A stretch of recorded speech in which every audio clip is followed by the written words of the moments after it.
We'll be responding to reader comments and questions on Apple's efforts to minimize its taxes. I'm Winnie O'Kelly, reporting for Business Day Live. This morning, I'm joined by reporters Charles Duhigg and David Kocieniewski.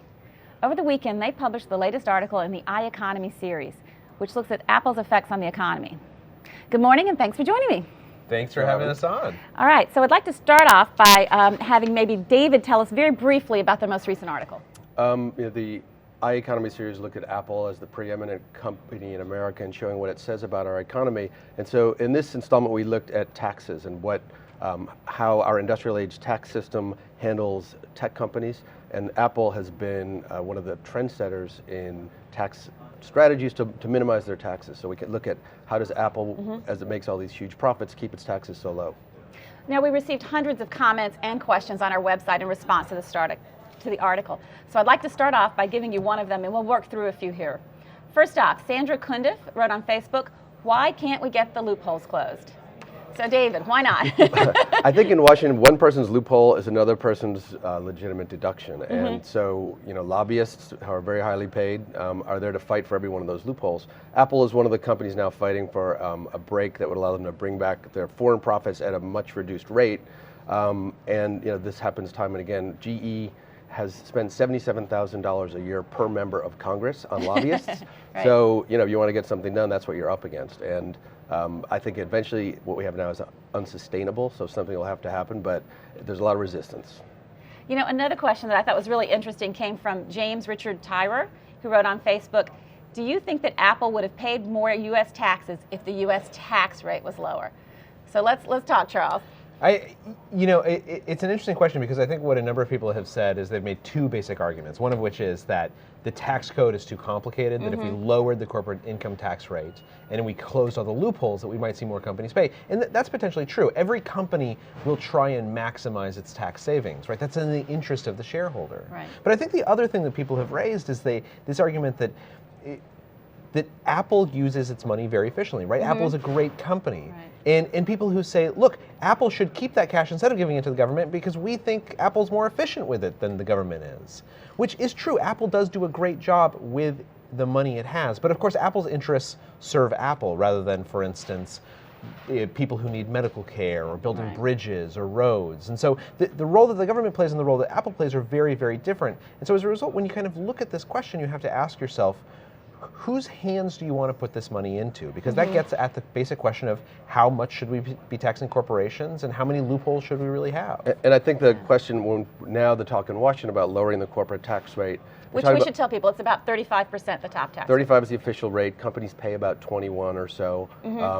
They're talking about lowering the official rate to 25, maybe 28, 25%. Apple already pays less than that. And one of the weird things about this is that the companies that really are aggressive and take advantage of the loopholes, Apple is one, a lot of tech companies do, a lot of pharma companies, they're paying, in the single digits. And then you get other companies, retailers, places like Walmart or Target that pay close to 30 or over 30%. So, I think there's a fairness question for why should one company pay so low when the other pays something so high? One of the things I think was confusing to a lot of people is trying to understand how so much of the money is sort of shifted abroad. Is that the hardest loophole to change? Is that what we should be targeting? Is there a solution? I don't know that it's the hardest loophole to change, but it's something that tech companies can do that other companies can't, right? There's this concept at the heart of tax law, which is that money should be earned wherever value is created, right? So for a company like Apple, because it does so much in Cupertino, it's theoretical that they earn most of their money in California. But because most of what Apple sells is non-physical, right? Even their physical devices have these patents associated with the software. They're able to move that revenue overseas because it's something ephemeral, because it's a virtual product that they're selling you, the right to be able to click to unlock your phone. And so as a result, tech companies have this ability to move money overseas that almost no other industry does quite so much. And that's why they can avoid so many taxes. And tracking it is really hard. The IRS has this group called the Advanced Pricing Agreement Group that actually tries to enforce these things and make sure that when a company moves things abroad that they're having these intercompany transactions that make sense, but they are so underfunded and outgunned. I was at a conference last year, and the guy on the APA agreement team said that when a company makes a claim overseas, it takes them weeks to try to get money to get the airfare to actually go and check it out in person. Meanwhile, a company like GE has as many tax lawyers as the IRS has for all of corporate America. So there's all these small details, having the manpower and the resources to actually enforce it is a difficult thing. So the point here is a lot of other countries have lower corporate tax rates, right? And so a lot of money is shifting there. If we were to just lower our tax rate to something more comparable, would we just have a race to the bottom across the world with everybody trying to have a lower tax rate? Well, I think some countries have already hit the bottom. There's a number of places where it's 0% tax rate. So unless we're willing to go zero, I mean, the truth of the matter is that, money like water flows to the lowest point possible. And in this case, there's tax havens that have a 0% interest rate. We're never going to rival 0%, right? Because we have to build schools and we have to build roads. Right. And so I'm not certain that we can play a game where we're trying to keep up with other nations.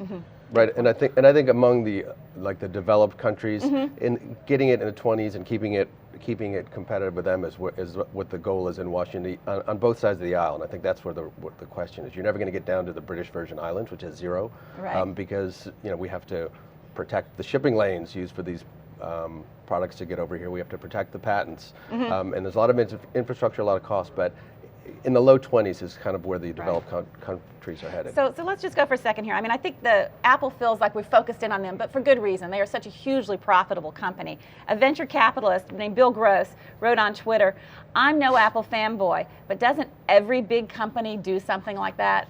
Is it fair?" Oh yeah, absolutely, right? I mean, if a big company didn't do something like this, the CEO would not be the CEO very much longer. Every company tries to minimize their taxes as much as possible.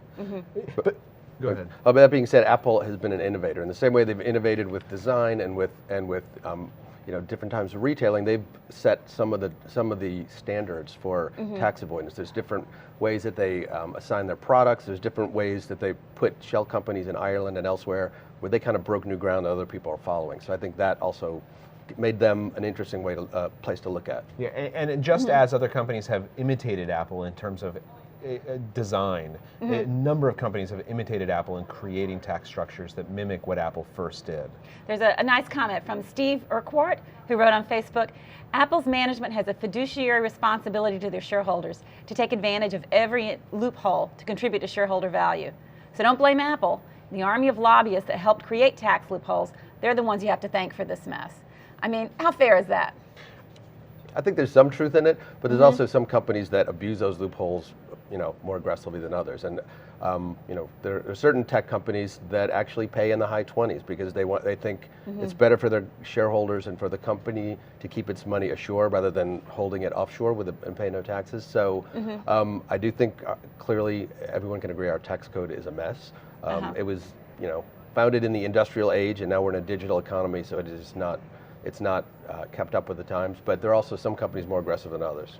And I think it's important to note that the reason why Apple and all these other tech companies are in California is because California provides this amazing public resource for them, right? There's universities there, people who are smart, ambitious people who want to live in California because the quality of life is so good. I think some companies recognize, whether it be through tax policy or through philanthropic policy, that making sure that California can continue to afford to be California helps their company over the long run. And the truth of the matter is that California is in a place right now where over the next decade it's going to be increasingly harder for that state to remain what it has been because they're in an incredible budget crisis and they're having to cut everything left. Especially in education, which is so painful to see. There's a nice comment here from P. Diamond, who commented on nytimes.com. "Elizabeth Warren is right. No one gets rich on his own. Apple makes its money using the infrastructure that the taxpayers paid for. It's about time they kick in their fair share." Do you think Apple has a special responsibility as this big successful company in California? I think that Apple is the model now of what a successful company is, right? It's the most valuable company in the United States. Within the nation's business psychology, it clearly holds this vaunted place. And I think as Apple goes, the rest of the nation and business people feel comfortable going.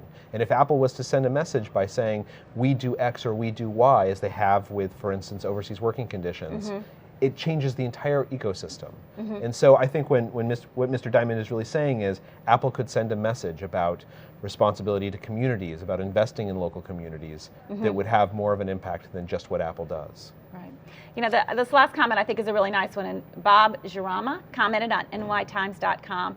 Thank you, Apple, for helping reduce waste, fraud, and abuse in government by finding creative ways to give the foolish politicians less of the profit that is rightfully yours. Oh, and I like both of my iPads too. Throughout this series, we've heard a lot of comments from people who just talk about how much they love the company and they just want it to have more money to go out and do the things that could make it special. I mean, is that just a tension that's not going to go away? The reason why it's the most valuable company in America is because they make amazing products, right? Apple does some things not only better than other companies, but maybe better than any other company in history. It is an amazing company. But what we're trying to illustrate through this series is that every single choice that a company makes has both costs and benefits, and that Apple provides a lens in understanding the costs of the digital economy, of this new economy that we're living in, and that many of those costs are significant and they hit a number of people who sometimes are the least able to afford them. That's right. And finally, David, I guess a little bit of the talk will continue about what should be done about the corporate tax code. What should we anticipate this year into next year with maybe a new president? I think there's going to be a lot of talk this fall. It's going to be a big issue in the presidential campaign. There's a small chance that there could be something done in lame duck after the presidential election because the Bush tax cuts are set to expire. So there's kind of a real momentum to get something done. But depending on who's elected, anything could happen. You know, if the Democrats are there, I think there will be a small reduction in closing some loopholes. But they might actually, in a way, bring in other companies now that aren't taxed, S corps. So if the Republicans are, you know, they're talking about a lot of cuts and more cuts, and we'll see how they would pay for it. All right. Thanks so much for joining me today, guys. This is really interesting. Thank you. Thanks. That's all for today. Please stay with us online at nytimes.com for our continuing coverage of this and other stories. I'm Winnie O'Kelly, reporting for Business Day Live. Thanks for watching.